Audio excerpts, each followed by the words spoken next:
अस्सलाम वालेकुम दोस्तों। आज हम डिस्कस कर रहे हैं energy stored in a capacitor और energy stored in electric field. तो आज के लेक्चर में हम एनर्जी के लिए हम एक एक्सप्रेशन निकालेंगे और हम ये देखेंगे कि ये एनर्जी एक कैपेसिटर में कैसे स्टोर होती है और वो कहाँ पे वो एनर्जी स्टोर होती है।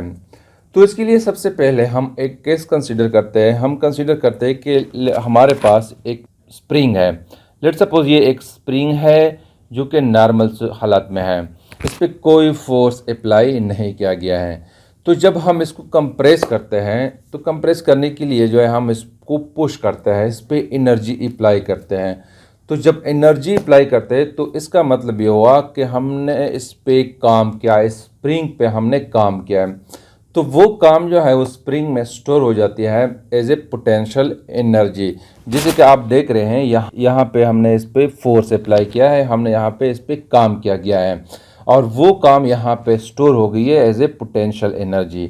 तो जैसे हम इसको रिलीज़ करेंगे, हम यहाँ से फोर्स को हटाएंगे, तो ये एनर्जी जो है वो इस बाल को मिलेगी और बाल जो है वो it move in this direction. यानी पहले जो है अगर इस हालत में है तो देर इज़ नो एनर्जी, तो यहाँ पे किसी बॉडी पे it is not enable to do work.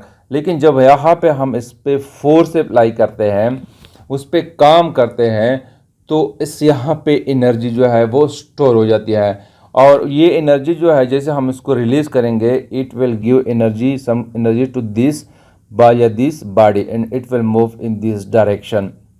तो हम इसको डिस्कस कर चुके हैं वेव्स एंड ऑसिलेशन के लेक्चर सीरीज में। इस एनर्जी के लिए हमने एक इक्वेशन हमने डिराइव की थी which is equal to half के एक्स स्क्वायर के बराबर है। तो यहाँ पे के जो है ये कांस्टेंट है, स्प्रिंग कांस्टेंट है और ये डिस्प्लेसमेंट है। तो अगर हम कैपेसिटर को देख ले तो सिमिलर सिनेरियो है, तकरीबन सेम ही है। सिर्फ फ़र्क इतना है कि इस वाले केस में जो है स्प्रिंग है और यहाँ पे के एक्स स्क्वायर है और कैपेसिटर में चार्जेस होंगे। चार्जेस पे हम काम करेंगे, चार्जेस को हम पुश करेंगे और वो काम जो है चार्जेस में स्टोर होती है एज ए इलेक्ट्रिकल एनर्जी। तो यहाँ पे अगर इस इक्वेशन को देखें तो यहाँ पे के है, तो हमारे पास यहाँ पे स्प्रिंग कांस्टेंट और यहाँ पे जो है डिस्प्लेसमेंट है, तो हमारे पास यहाँ पे पोटेंशियल आएगी। अब हम देखते हैं कि एनर्जी कैसे स्टोर होती है इस कैपेसिटर में। तो हम कहते हैं लेट्स सपोज ये हमारे पास ये एक कैपेसिटर है, यहाँ पे कोई चार्जेस नहीं है। अब मैं क्या करता हूँ, यहाँ पे एक चार्ज लेके आता हूँ, पॉजिटिव चार्ज। ये एक कैपेसिटर का एक प्लेट है। तो अब इस चार्ज को जो मैं लेके आया हूँ तो मैंने इस पे कुछ काम जो है ज़ीरो के बराबर है, क्योंकि कोई फील्ड नहीं है, का फील्ड के खिलाफ काम नहीं हो रहा है। लेकिन जब मैं इसको यहाँ पे लाया हूँ तो it will produce electric field है। जब मैं दूसरा चार्ज यहाँ पे लेके आऊँगा तो ये वाला चार्ज इसको रिपेल करेगा। तो अब मैंने इसको यहाँ पे लेके आना है, तो I need to push this charge toward this charge. तो मुझे इस पर काम करना पड़ेगा, तो वो काम यहाँ पे स्टोर होती है एज ए इलेक्ट्रिकल एनर्जी। अब अगर तीसरा चार्ज मैं लेके आऊँ, अब यहाँ पे इलेक्ट्रिक फील्ड और भी स्ट्रांग हो गया। जब इलेक्ट्रिक फील्ड स्ट्रांग है तो I need to do more work on this charge to bring over here. तो पहले से मुझे ज़्यादा काम करना पड़ेगा। तो इसके बाद अगर मैं फोर्थ वन ले आऊँ तो मुझे और भी ज़्यादा इस पर काम करना पड़ेगा और वो काम जो है आहिस्ता आहिस्ता यहाँ पे स्टोर होती है एज ए इलेक्ट्रिकल एनर्जी। अब उस एनर्जी को हम कैलकुलेट करते हैं, उसके लिए एक्सप्रेशन निकालते हैं। तो दोस्तों जब पहला चार्ज मैं लेके आया तो उस वक्त वर्क जो था वो ज़ीरो के बराबर था। जब मैं दूसरा चार्ज लेके आया तो I need to do some work. उसके बाद मुझे और भी ज़्यादा काम करना पड़ता है फोर्थ चार्ज को लाने के लिए, उससे भी ज़्यादा आहिस्ता आहिस्ता मुझे ज़्यादा काम करना पड़ता है। तो वर्क डन को हम कैसे कैलकुलेट करते हैं, तो दोस्तों हमें पता है कि potential is equal to work per unit charge. यहाँ पे डी डब्ल्यू is equal to v d q के बराबर है। तो ये वर्क जो है this is equal to potential energy. तो क्यू चार्ज एक स्मॉल चार्ज है, ये स्मॉल चार्ज है डी क्यू। और अगर यहाँ पे टोटल चार्ज जो है इस कैपेसिटर पे हम लेके आए हैं क्यू चार्ज, तो उस पर कितना काम मुझे करना पड़ेगा और कितनी एनर्जी स्टोर होती है। तो हम इस इक्वेशन को इसको हम इंटीग्रेट करते हैं। तो इंटीग्रेशन के बाद work will be equal to this और ये स्टोर होती है एज ए पोटेंशियल एनर्जी। और पहले जो है चार्ज जो है ज़ीरो है और उसके बाद चार्जों क्यू है तो वी डी क्यू के बराबर है। अब एनर्जी इज इक्वल टू यहाँ पे हमें पता है कि V is equal to Q by C के बराबर है। तो यहाँ पे हम V की वैल्यू पुट करते हैं। तो जब हम V की वैल्यू यहाँ पे पुट करेंगे तो we will get 0 to q divided by c d q के बराबर है। यहाँ पे 1/c को हम कॉमन कर लेते हैं तो 1/c 0 to Q D Q. अब इसको हम क्या करते हैं, इंटीग्रेट करते हैं। जब हम इसको इंटीग्रेट करेंगे तो we will get energy is equal to 1/c q square divided by 2 from 0 to q.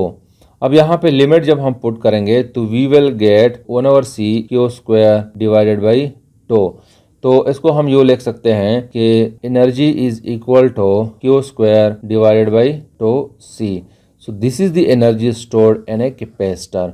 अब इसको मैं नाम देता हूँ, इक्वेशन ए का नाम देता हूँ। और इसको मैं यूँ भी लिख सकता हूँ कि हमें पता है कि Q की वैल्यू अगर मैं यहाँ पे पुट करूँ तो Q is equal to C V. तो this is equal to C की वैल्यू मैं यहाँ पे पुट करूँगा तो we will get C square V square divided by 2c। तो दोस्तों यहाँ पे अगर हम देख ले ये स्क्वायर है और ये कैंसिल हो जाएंगे तो we will get half c v square.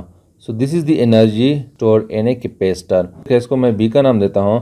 पहला जो है हमने जब स्प्रिंग लिया था तो potential energy is equal to equation उसके लिए के एक्स स्क्वायर। तो यहाँ पे सी है और कैपेसिटेंस और यहाँ पे स्प्रिंग कांस्टेंट और यहाँ पे तकरीबन दोनों जो है वो रिजेम्बलेंस है।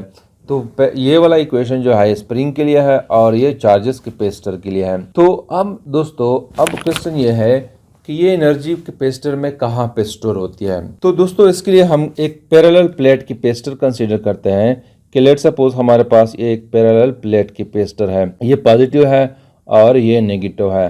तो दोस्तों इससे पहले हम डिस्कस कर चुके हैं कि capacitance of parallel plate capacitor. तो उसके लिए हमारे पास इक्वेशन आई हुई थी कि C is equal to A epsilon not divided by D। तो अकॉर्डिंग टू दिस इक्वेशन, इसको मैं अगर C का नाम दे दूँ तो according to this C equation अगर हम इस कैपेसिटर के डिस्टेंस जो है यानी ये D जो है ये it is the separation between this to plates. तो अगर हम ये डिस्टेंस को डबल कर दें यानी सेपरेशन स्पेस हम डबल कर दें तो this capacitance will become half. यानी मतलब क्या हुआ कि अगर D को मैंने डबल कर दिया तो कैपेसिटेंस विल बिकम हाफ हो जाएगा। जब कैपेसिटेंस हाफ है तो अकॉर्डिंग टू इक्वेशन ए यहाँ पे एनर्जी डबल हो जाएगी। क्या हुआ, इसको D को हमने यानी स्पेस यहाँ पे स्पेस को हमने इंक्रीज कर दिया है, डबल कर दिया है। तो उसके साथ कैपेसिटेंस जो है वो कम हो गई, हाफ हो गई है और इसके मुताबिक एनर्जी डबल हो गई है। तो यानी मतलब कि space between the two plates है उसके साथ एनर्जी इंक्रीज हुई है। अब क्वेश्चन यह है एनर्जी बाहर से तो नहीं आ सकती, एक्स्ट्रा एनर्जी इस कैपेसिटर को हम नहीं दे सकते हैं क्योंकि इस कैपेसिटर को हम कंसीडर करते हैं कि किसी बैटरी के साथ कनेक्टेड नहीं है, किसी चीज़ के साथ कनेक्टेड नहीं है और यहाँ पे कोई चार्ज है ऑलरेडी। तो जब ऑलरेडी चार्ज है और कि प्लेट भी हम चेंज नहीं करते तो एनर्जी कैसे इंक्रीज हो गई है।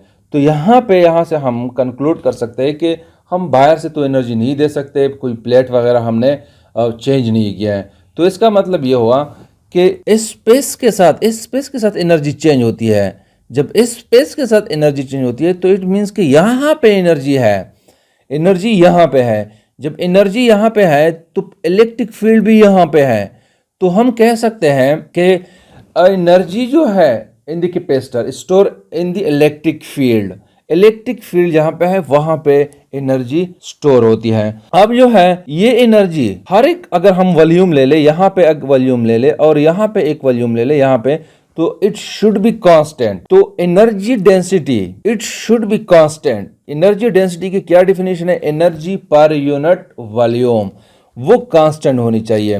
तो यहाँ पे जो है हमने इसको कंसीडर किया है कि यहाँ पे प्लेट हम चेंज नहीं कर रहे, किसी बैटरी के साथ कनेक्टेड नहीं है, तो वॉल्यूम के साथ रिलेटेड है। तो वॉल्यूम हमने कहाँ पे चेंज किया स्पेस, हमने कहाँ पे चेंज किया बिटवीन दी प्लेट्स जो है चेंज हुई है। अब एनर्जी डेंसिटी जो है हमें पता है कि energy density is equal to, अगर हम उसको रिप्रेजेंट करें ई डी से, यानी एनर्जी डेंसिटी, तो this is equal to energy per unit volume. अब जो है ये एनर्जी, इसको मैं यूं लिख सकता हूं, एनर्जी वॉल्यूम की जगह ए डी में लिखता हूं। तो energy density is equal to v की वैल्यू जो है हम यहाँ से इक्वेशन बी से पुट करते हैं, तो we will get half c v square divided by A D. अब दोस्तों यहाँ पे हम सी की वैल्यू पुट करते हैं, चूंकि हमने पैरेलल प्लेट कैपेसिटर लिया है, तो this is equal to a epsilon not divided by d के बराबर है। और वी का हमें पता है कि v is equal to e d. तो इन दो वैल्यूज को, इसको और इसको हम इस यहाँ पे पुट करते हैं, तो E D is equal to half C की value A epsilon not divided by D, और वी की वैल्यू जो है ई डी लगाएंगे तो this will be equal E square D square, तो डिवाइडेड बाई ए डी। अब दोस्तों यहाँ पे ये डी है और ये डी, इसको जो मैं नीचे लेके आऊंगा तो this will become D square, तो ये D square S D square के साथ कैंसिल हो जाएगी, और ये ए और ये कैंसिल हो जाएंगे, यानी कि डी और डी कैंसिल, ये और ये कैंसिल, ए कैंसिल, तो we will get a d is equal to half epsilon not e square. So this is the energy density. तो दोस्तों क्या है, कैसे एनर्जी स्टोर होती है एक कैपेसिटर में, हम उस पर काम करते हैं, उसको पुश करते हैं, जैसे कि हम स्प्रिंग को पुश करते हैं और वो काम जो है स्प्रिंग में पोटेंशियल एनर्जी की तरह स्टोर होती है। यहाँ पे भी चार्जेस पे भी हम काम करते हैं, हम चार्जेस को पुश करते हैं, हम उस पर काम करते हैं, और वो काम जो है स्टोर होती है एज ए पोटेंशियल एनर्जी। और वो कैपेसिटर के अंदर इलेक्ट्रिक फील्ड में जो है वो एनर्जी स्टोर होती है। तो और दूसरी बात यह है कि energy density should be same, और क्योंकि हमने यहाँ पे कंसीडर किया है कि इलेक्ट्रिक फील्ड जो है वो कांस्टेंट है, तो यहाँ पे अगर हम देख लें, यहाँ पे इलेक्ट्रिक फील्ड अगर कांस्टेंट नहीं है तो उसके साथ एनर्जी डेंसिटी भी चेंज होती है। तो this is something about the energy store in capacitor. Thank you.